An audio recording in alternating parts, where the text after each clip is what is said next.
Today on Forbes, why this film financing company is the safest bet in Hollywood.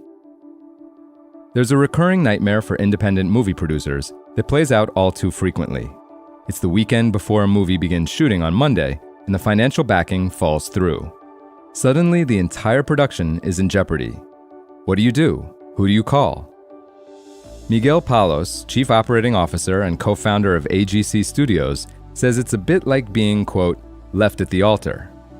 Luckily, when this happened to him in October 2022, he called Matthew Helderman, CEO of BondIt Media Capital, and within a week, they had a term sheet in place to finance what would become Anna Kendrick's directorial debut, Woman of the Hour. The movie, which also starred Kendrick, caused a bidding war at the 2023 Toronto International Film Festival and eventually sold to Netflix for $11 million. After its October release last year, it reached #1 on the platform globally, becoming one of the big indie success stories of 2024. Palos says, quote, "What they offered was something that's become more and more valuable. Lenders in the space are becoming more conservative, becoming slower to agree to things they agreed to in the past, and the flexibility and pace BondIt operates at is crucial for us." For decades, taking big swings on ambitious independent film projects has been a seductive and highly risky investment strategy in Hollywood. Sunday's Academy Awards ceremony will celebrate the best of these success stories, but each year there are many more fortunes lost than trophies won. BondIt has differentiated itself since its founding in 2013 by lowering the risk, attracting institutional money, and providing more dependable returns with its low-stakes, high-volume approach on movies that will never score millions at the box office or contend for Oscars. The company does have one nomination, 2017's Loving Vincent, for Best Animated Feature. But the vast majority of the 500-plus films BondIt has financed are the types of low-budget genre flicks that skip theaters and go straight to streaming services and TV networks across the world. Schlocky titles like Gasoline Alley, Armor, and yes, Sharknado 2, that sell by attaching name-brand actors like Bruce Willis or Sylvester Stallone to the lead role. Much of BondIt's success has come in evaluating which deals to pursue, a process its co-founder, Luke Taylor, who is 35 years old, likens to, quote, kissing a lot of frogs.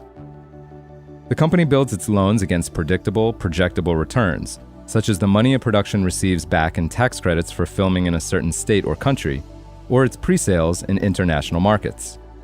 Other factors are less black and white, like a filmmaker's ability to deliver a movie on time, the quality of the project's sales team, and how much equity capital has already been raised.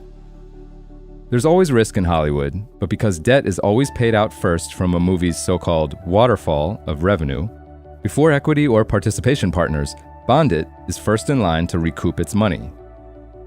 BondIt movies might be less glamorous, but they deliver consistent returns.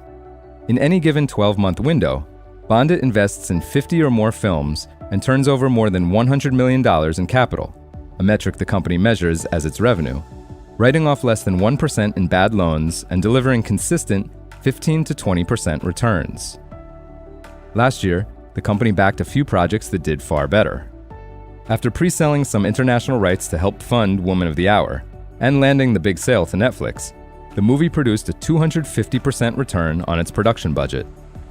The company also nearly doubled its investment last year in the surprise horror hit Terrifier 3 after it grossed $88 million worldwide, a rare theatrical play.